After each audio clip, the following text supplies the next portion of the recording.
வணக்கம். இன்றைக்கி நம்ம ஈஸியான மெத்தடில் கருவாட்டு குழம்பு எப்படி வைக்கலான்றதை நம்ம வீடியோவில் பார்க்க போகிறோம். இப்போ அதுக்கு 4 தக்காளி கட் பண்ணது மிக்ஸி ஜாரில் போட்டு போகிறோம். 4 வெங்காயம் இந்தமாரி பொடியாக கட் பண்ணி இதையும் போட்டு ஒரு கொரன்னு அரைச்சிக்கலாம். இது பாருங்கள், இவ்வளோ கொரப்பாக அரைச்சிக்கிறோம். தண்ணியாக கரைச்சி வச்ச ஒரு நெல்லிக்காய் சைஸ் உள்ள புளியை நம்ம கரைச்சி வச்சுக்கிறோம். இதை நம்ம இதில் ஊற்றிக்கலாம்.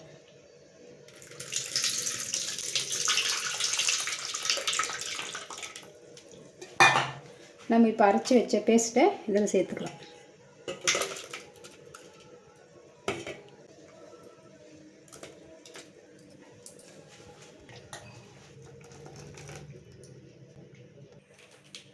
இதுக்கு தேவையான கல்லுப்பு சேர்த்துக்கலாம்.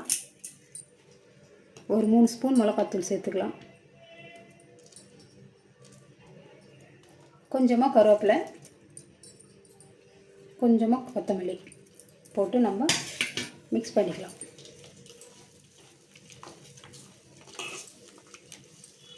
பாருங்கள், இப்படி இருக்கட்டும். இடித்து வச்ச 10 பல் பூண்டு இதில் சேர்த்துக்கலாம். சேர்த்து மிக்ஸ் பண்ணிக்கலாம்.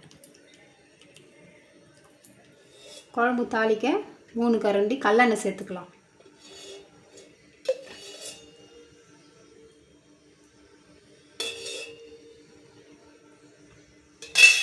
தாளிக்கிறதுக்கு கடுகு சேர்த்துக்கலாம். சீரகம் சேர்த்துக்கலாம். வெந்தயம் கொஞ்சம் சேர்த்துக்கலாம். நல்லா பொரிஞ்சிச்சுங்க. இப்போ கருவேப்பிலை சேர்த்துக்கலாம்.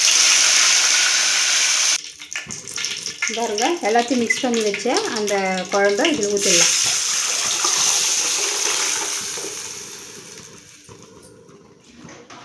இப்போ இதுக்கு தேவையான அளவு தண்ணி சேர்த்துக்கலாம்.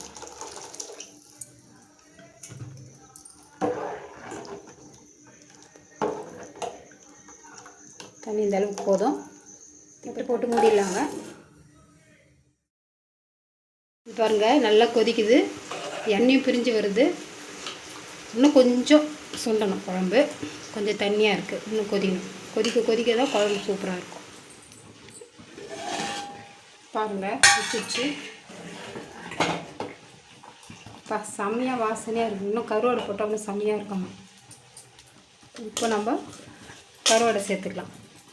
குழம்பு பாருங்கள் எந்த அளவுக்கு சுண்டி இருக்குது பாருங்கள். இந்த அளவுக்கு வச்சது இவ்வளோ இருக்கும். அப்போ தான் டேஸ்ட்டாக நல்லாயிருக்கும். இப்போது கொஞ்சம் ஒரு 5 நிமிஷம் கொதித்த உடனே நம்ம ஆஃப் பண்ணிக்கலாம். பாருங்கள், கருவாடு போட்டது சூப்பராக ரெடி ஆயிடுச்சு. நம்ம இந்த ஸ்டேஜில் கொத்தமல்லி போட்டுக்கலாம்.